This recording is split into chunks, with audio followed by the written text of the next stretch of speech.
Before we go, you know that every year thousands of Ghana's brightest minds seek better prospects abroad, leaving a gap in our workforce. Now, how can Ghana inspire its talents to stay? Join David Ofosu-Dorte, Professor Mary Setranam, and Her Excellency Dr. Amina Gurib Fakim, former president of Mauritius, at the 12th edition of the Ishmael Yamson and Associates Business Roundtable to discuss managing the talent exodus, leveraging private-public partnerships for growth. It's happening on the 7th of May 2025 at Labadi Hotel, starts at 9 a.m. sharp. And if you want to register to attend, text your name and organization to 0530-117-202 or send an email to info@ieyamson.com. Ben will tell you about Syntex Tank. Well, Ghana, let me tell you about water tanks. Do you know the secret to real water storage? Have you thought about it? It's simple. If your tank doesn't have the tortoise on it, then it's not the correct tank. That's right. The tortoise tank, Syntex Tank, is the champion of water tanks. It is strong, it is durable, and built to handle our Ghanaian weather. So know that rain or shine, Syntex Tank has your back. So my people, go outside, check your tank. And if it doesn't have a tortoise on it, it's time to upgrade. What do you say? Join the Syntex Tank family today and enjoy water storage that's tough like a tortoise. Just pick up your phone, call this number, 0244 335 168 to buy now, or find one of our 400 agents nationwide. You can also shop online at syntexgh.com. Syntex Tank, a strong, a tough. Up next, we'll be exploring. We've spoken about our water challenges. Yes, and so no, sometimes it's quite an issue. So as we've spoken about water, how about fire? Like the fire that consumed Adum in Kumasi, that's the Ketia area, just a few days ago. There are many issues to contemplate there. When we return from the break, we will take a stab at that. But also know, after that conversation, we'd love to hear from you what your thoughts are. So keep it in mind, and when we activate the phone lines, be one of those to call. But for now, we take a breather. We'll be right back. It's rather unfortunate scene to see here at Blue Light Arena in Adum, where after over 24 hours of devastating fire, you can visibly see smoke and fire coming from some of the remaining containers and shops. This is an indication that the fire has not been completely extinguished, and in a recovery effort, you can see that an excavator has made its way into the arena where shops and containers have been reduced to scraps and debris. What the excavator is doing currently is to break into some of the remaining shops perceived to have had less impact from the fire, to make way for the fire service personnel to be able to throw in water and quench the fire completely. The congestion of the area facilitated the spread of the fire to other areas, even a day after the fire started. Regional Fire Commander Assistant Chief Officer 2, Peter Tete, is admonishing city authorities to create access to public areas and for traders to adhere to safety tips. My message, the public to listen to us. Our tidbits, safety tidbits, they should listen, adhere to them, do them. The city authorities must make sure they create access. There should be accessibility so that when it happens, we can get access to deal with it. Yes, that is my message. Yes. In efforts to mitigate fire incidents, authorities have outlined plans to restructure the setup of markets in Kumasi, allowing for accessible roads. Ajaman Buedi, also known as Kenzuba, representing the Ashanti Regional Minister, disclosed this intervention in response to accessibility issues faced by the fire service. So it is the instruction of the Regional Minister that we must engage them so that between now and Monday, they will find somewhere. It is not all of them that are going to be affected, but we'll create a channel, a path, where vehicles can move through to assist whoever will be affected or need any emergency service. So the NADMO team has gone there. We are going to engage all of them, and Monday we'll send equipment to the place to go and create a path. They are all located at unauthorized places. We don't have a place for them as at now to go. What took place here, if we had had such a path, we would not have had this level of destruction. Meanwhile, victims of the fire are seen trying to salvage remains of their burnt items, with anxious traders who fear the fire might reach their shops, moving their items to safety. So far, over 5,000 traders and shop owners have been affected. sanki ebetimi abu na ya yansu ejina onu musie ne ba na ebeja dem meniema nyina manfa betem be manfa ba kokura niema ni. Addressing the media, Na Momolati said there are plans to come to the aid of the traders. She urged those who are taking advantage of stealing others' properties to desist from the practice and also cautioned against fueling propaganda on the incident. According to her, the structural integrity of the affected buildings will need to be addressed. I'm only pleading and appealing to everybody not to allow some few people who have some agenda to push, to bring in propaganda and rumors that will derail all the efforts that the regional minister and the team have put in place for the past 3 days. They should focus and keep their eyes on the ball and let us get this thing resolved. As we speak, today is the 3rd day and there's still fire in some of the buildings. So this is not the time to be looking at who gets what and all that. You have a regional minister who has good intentions and definitely will look out for the best interests of everybody. His Excellency John Dramani Mahama has promised and he's not going to relent on his promise. So far, you've seen that whatever he said, he's been able to fulfill it. And so I want everybody to relax and let's join hands and hearts and minds together and make sure that we support the leadership to make sure this place is put in order, the best of shapes, to avoid this disaster from reoccurring. So let's keep our eyes on the ball, work with the regional minister and the team to make sure this is resolved. And we'll also support them. The government is poised to ensure that we give them some stepping stone to be able to rebuild.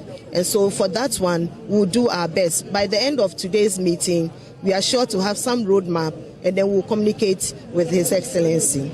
The acting CEO of Maslog, Abigail Elom Mensah, said the government is not going to leave the traders behind in this crisis. We want to use this opportunity to condole with affected traders here. It is very disheartening to come and see what has happened here. But all we want to say is that government, Maslog, Gender Ministry together, we are not going to allow them go through this alone. Government will stand with them through it all. Government will make sure that how best we can support them, we are going to do it to support them. We can't say that we are going to build the new place for them and put the things, everything they lost inside. However, you know, when something happens to you, somebody can help and then you start to build up. So that's what we are looking at, to give them a grounds to be able to start and then build up again. Once there's life, there's hope. Everything here is gone. But I believe that once they have their lives, we'll be able to support them to be able to build back whatever they have lost. So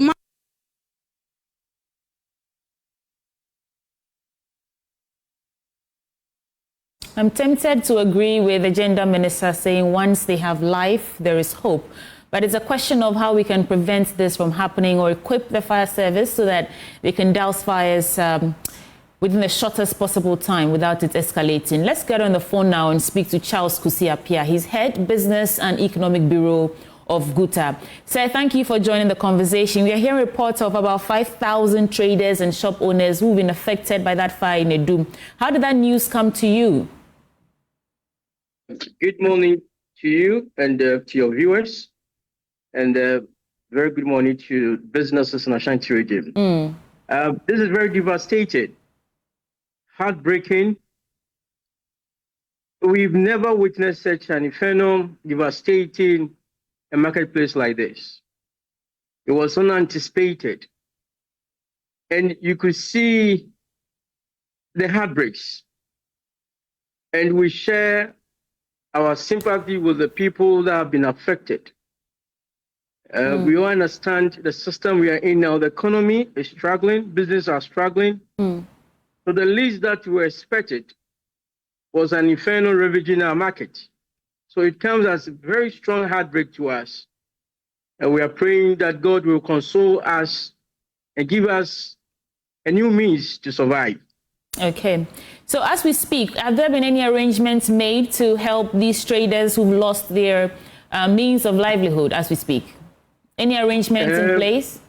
we are yet to get a clear cut plan from the minister, the regional minister and his team. And as you heard from, I think a rep, they have no plans of a second space for them to work. And that brings me a lot of worries. You see, as businesses and as managers of the economy, we have assumed they must have a business continuity plan for every sector of the market, irrespective of whether they are authorized to be there or not. So we will engage them and engage them to ensure that they provide another means of market for the affected people. Remember, these people are breadwinners of their families. They have bills to pay in the house. They have mouth to feed. They have hospital bills. They have loans they have contracted, they have to fulfill. We cannot curtail their source of livelihood because probably where they were trading were unauthorized. Regardless, the building that you cited did not crop up overnight. They will receive permits from recognized authority like the KMA to put such structures. We don't want to hear this that where they were unauthorized. We want to know the business continuity plan, the next place that you are going to side for these people to give them some respite, some hope that yes, we have been affected, but we are not left alone. Mr. Appiah, quick thoughts. You just said something that made me want to interject. You say you don't want to hear that these people were in an unauthorized location and all of that. They should just be helped. Yes, the help must come, but the mere fact that some people may have been where they were not supposed to be is a major part of the problem. Why do you think we should gloss over that? That we shouldn't talk about the fact that, oh, some of these people were in unauthorized locations, especially noting that even the fire service, when it was trying to get in, it could not get in because some places had been constructed that were not supposed to be where they were, and some people were where they were not supposed to be. How can we overlook that? Let me tell you what. They did not occupy these spaces just yesterday night. They've been there for years. We have city authorities. What have they done about it? So in Akan, we have something we call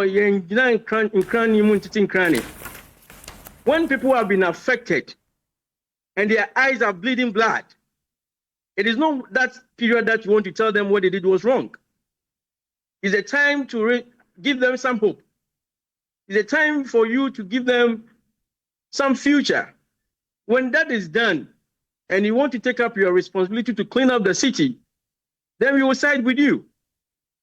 When you have reneged on your responsibilities as a city planner or authority, and our markets have been raged with such inferno, you don't have the moral right to tell us that where we were not authorized, so you not give us the needed help.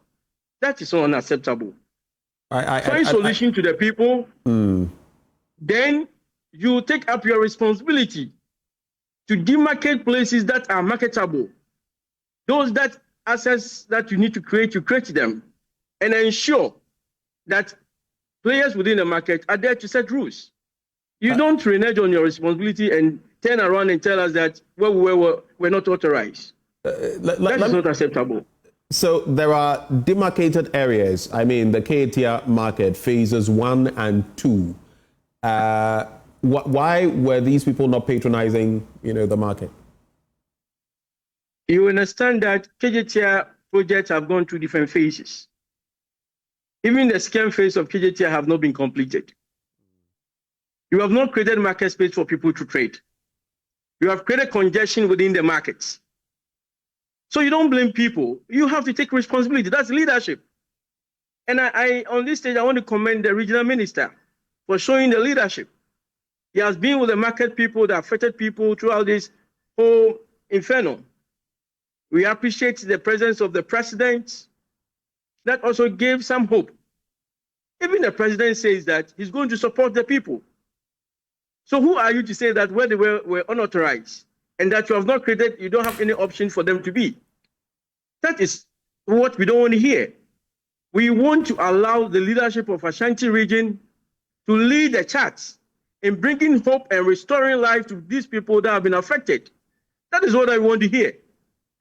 Truth to be told, yes, we also want to caution our traders to be mindful that whatever we do, there are consequences. So we should try and allow city authorities to do their work, devoid of politics. Today, I'm sure that our lessons have been learned, that we will not do anything to plant us back to what we are seeing today. It's really devastating. Just a final bit to you, Sweetie Abochi will come in shortly. Why I am harping on that issue, I've heard talk about NADMO and some relief and all of that. The president has said what he would do. But it's not too long ago when the president was talking about the over 6,000 fires were recorded last year and charging the Ghana Fire Service and all of us to do more. Of course, the Ghana National Fire Service also has its own bottlenecks. But the point I was making was you can even go ahead and give all of these people their seed money.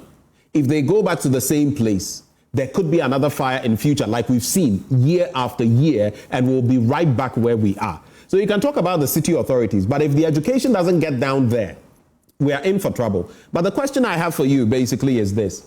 How come in our part of the world we want to set up these markets and all of that without paying attention to insurance? If some of these traders insure themselves when these things happen, there can be some relief. What do you think? Exactly, I share that with you. But that's, of course, gets to the point you made about education. Is insurance companies interested in such markets? That's one thing. If they're interested, they would have moved in themselves. They probably have assessed our local market and they've come to a conclusion it's a high-risk environment. So they won't be interested to do that. However, I think going forward, we should have a good plan of our market spaces, the structures, and then make it a policy that every year or so, there will be integrity assessment of our wiring system, our building structures, and the accessibility to the market. So that if there are any anomalies, there will be proactive corrections to avoid some of these things. And also encourage our market players to take up risks and transfer the risks to the insurance people. The insurance people should be interested in taking up such responsibility. And it boils up to education.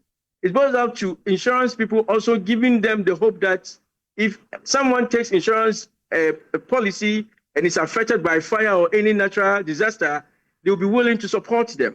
That, of course, will bring that confidence for people to take insurance to cover themselves against some of these unforeseen disasters. Ms. Appiah, I know that GUTA is the umbrella body that represents traders and business operators in this country. So is it part of your mandate to support your members with information on trade regulations and custom procedures and market trends? It's supposed to be one of our responsibility as trade organization, which, of course, from time to time, we try as much as possible to give them such information.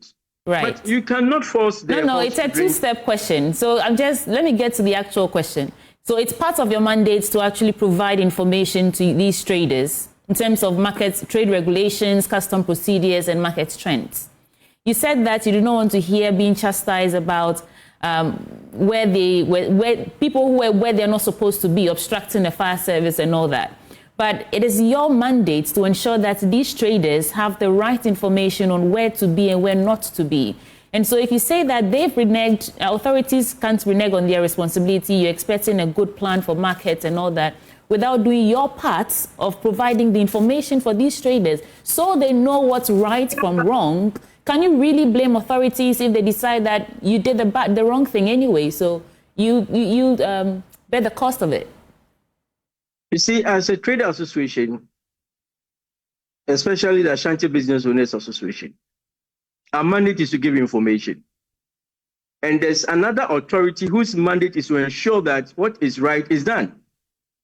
We don't have the mandate to enforce laws.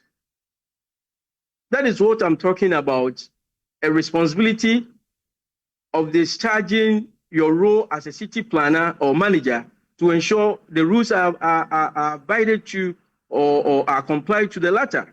For us as a trade association, the law does not mandate us to enforce or to ensure building permits or ensure business operating permits. It is someone's responsibility. And I can tell you on authority, all these people that are trading in Doom, PZ, the city planner, here, they do come there to toll them. They come and take taxes from them.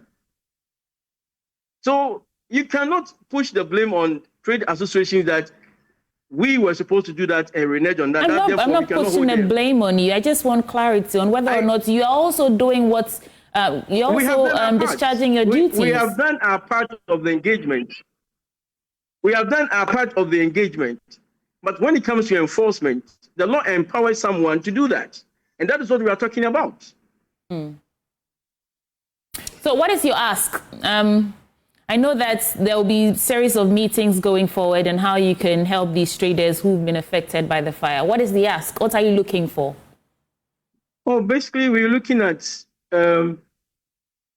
anything to give them a new base to start from, right? And probably how they can bring back life to the markets, because, of course, it also have economic ramifications in terms of revenue to the government. So as early as possible, the place must be restored. To businesses that have been affected, they should do proper assessment of how much investment they have lost. And if there's any means to support them financially, it's accepted. We also will call for some psychological support, because, of course, it has some what you call psychological effects on the life of those that have been affected. So we need both non-financial and financial support to ensure that at least they can see light at the end of the tunnel. Ms. Appiah, before you go, and on pain of sounding insensitive, because I have covered a lot of these fire, situations, and you see the pain that our market women, I'm sure if you looked at some of them, you would find people who have been through this same scenario twice, thrice, 4 times. No one wants to do this, right? They say if you don't learn from the past, if you don't learn from mistakes, then there's something fundamentally wrong. When you say that, yes, some financial assistance must come to them, I agree. But whose money? Yes, you say taxpayers' money, and you say they also pay taxes. For how long shall we continue doing this? Today it is Odona, tomorrow it is Adum Kumasi, next day it is the next place.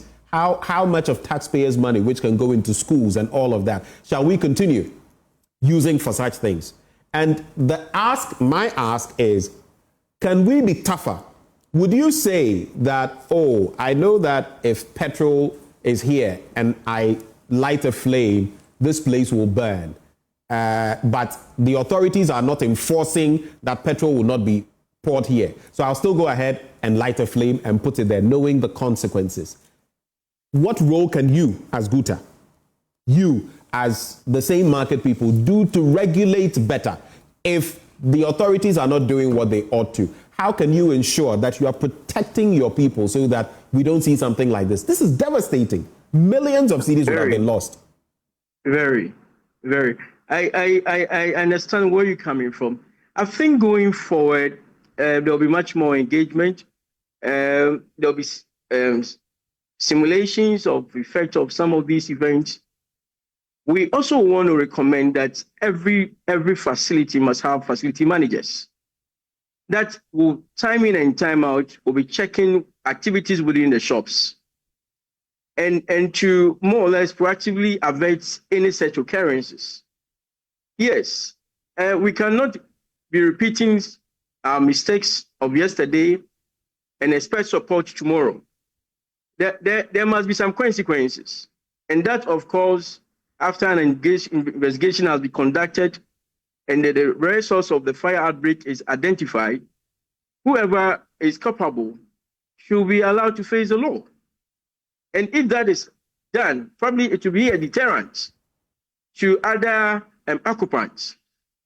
The other point I want to make is when you are, you are renting your shops to market people, you must be able to spell out items that must be allowed in there, and items that should not be allowed in there. And there must be consequences of flouting such rules. Right. So that we put ourselves in check. You know, you also want to appreciate when people are not checked, they want to do whatever they want to do to satisfy their whims and caprices. And that must be some check probably we should be professing to ensure that we don't witness some of these things. The other thing I also want to propose that our firemen must be proactive. You see, the world have no clutches for our lame excuses. We cannot always wait and see this devastating on the grounds that they are not well equipped. They don't have water hydrants available to more or less fight fires. You draw in your salaries every month, and you know you have challenges. What have you done about it? To be fair, Mr. Appiah, they have spoken. To be fair to them, they have spoken time without number right here in our studios and others calling for help. Basically, if they don't have the tenders, the fire service officials can't go and with their bodies try to douse the fire. It's impossible. Let me tell you what. Why I'm saying that. 2 years ago, the Adum Fire Station, they approached us, Ashanti Business Owners Association, and made a complaint to us that one of their car's engine have been down for years. So they need support to buy a new engine so that they can put the vehicle on the road. We mobilized funds and we supported them. So it's not about always calling on government for support. You must have the ability to mobilize funds and support locally because we benefit from your services. That's the proactive leadership I'm talking about. And I'm talking about you doing frequent assessment of where your hydrants are, whether there's accessibility in case of emergencies. That is what I'm talking about. No, we cannot always ask government support. We must also take the responsibility to ensure that whatever we need to make our work efficient, we should do that. And the local businesses are ready to support you. That is the proactiveness, that is the responsibility I am talking about. Right. So it's not about coming to tell you to complain about it. You must be seen doing something about it.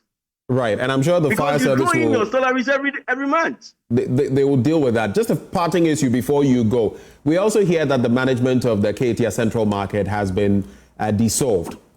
Have you got that information? Can you confirm that? And how do you feel about it? I hear the Regional Coordinating Council... It has not come to our notice, and I will not be able to speak to that at this stage. Maybe I'll refer and get back to you on that later. All right. Mr. Appiah, this is not a question, just more of an appeal. I beseech you, teach your people and help them on board onto some sort of insurance scheme.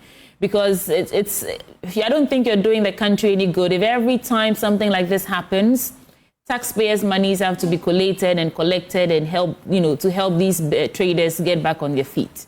It falls within your mandate to teach them and, if possible, help them on board onto some sort of insurance scheme. Well, thank you so much for joining the conversation. Our pleasure. Thank you for the advice then.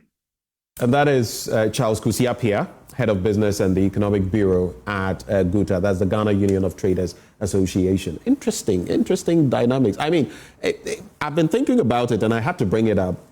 You won't find places in other countries, in some other countries, where you'd be engaging in business like this with no insurance. It makes no sense to me. It's pretty dicey. And when something like this happens, because look, I feel for the traders. Millions, if not tens of millions, worth of items have been lost. you'd have to look at who was carrying items in there. He was mentioning it. That is flammable. Where if there's a fire, because there are certain things that you shouldn't sell in a certain space. Why are they so crammed together? How do you expect the fire service to come? There are so many issues to look at, but for the life of me, I can't get how you would do something like that without insurance. And it's something that we must really harp on, because all these markets, once it goes down, NIS buying, NIS people of goodwill. The last time it happened, Alanche Martin went, Dr. Baumia was there, Cheddar was there, I believe Mahama also did his bid there. For how long shall we? In fact, Ben, that money like also this? Became very controversial, whether or not the money was dispersed for the right reasons. Stay with us. When we return, we'll engage the fire service for more details on this issue. We'll be right back.